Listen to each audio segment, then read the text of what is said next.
Priatelia, teraz beží aktuálne parlament a v tomto parlamente sme predložili napríklad také zákony, 3 zákony, ktoré samozrejme, že neprešli, a bolo to zákon o exekučnej amnestii, aby sme vymanili z otroctva ľudí. Druhý zákon bol taký, aby sme obmedzili banky, aby ľuďom, ktorí majú nízke príjmy do 1200 eur mesačne, aby nemuseli platiť v bankách poplatky za transfery peňazí, výbery, vklady a tak ďalej.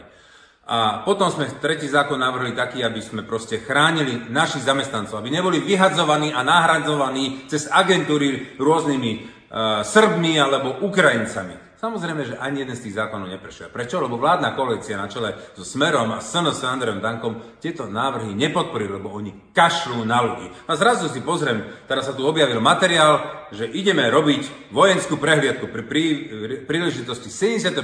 výročia SNP. Samozrejme, Andrej Danko také niečo videl v Čechách, tak teraz bol celý nadšený, že to ide urobiť na Slovensku. Tak teraz si to porovnajme.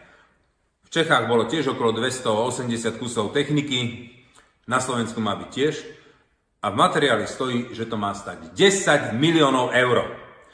Viete, naše zákony neprechádzajú, lebo nie sú peniaze. Toto je bežná odpoveď, nie sú peniaze.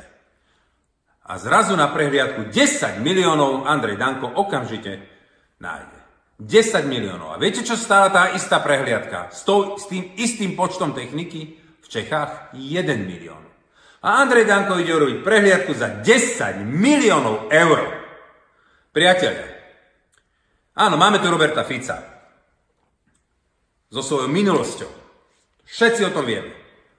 Ale pokiaľ sa nezbavíme v takéto politické strany, ako je Slovenská národná strana, na čele s Andrejom Dankom, ktorý dokázal za 3 roky takým spôsobom akcelerovať rozkrádanie tejto krajiny, ako za ministra Plavčana, keď chceli rozkradnúť eurofondy 600 miliónov, keď ho nahradila pani Lubiová, ktorá teraz bola nachytaná, že 30 miliónov išla rozdať tým istým spôsobom pre firmy, ktoré nemajú ani sídlo, nemajú ani obrad, nemajú ani adresu, ale hlavne, že sú kamoši Andreja Danka. Tak takýmto sa nájdú vždy peniaze. Ale ľudia Boživého nevedia ísť ani na zdravotnú, ani sa nevedia dobiť zdravotnej starostlivosti. Na to peniaze nie sú. Ľudia stoja v čakárniach. Majú hnusnú, zlú zdravotnú starostlivosť. Máme prestarnutých obvodných lekárov. Zatvárajú sa ambulancie.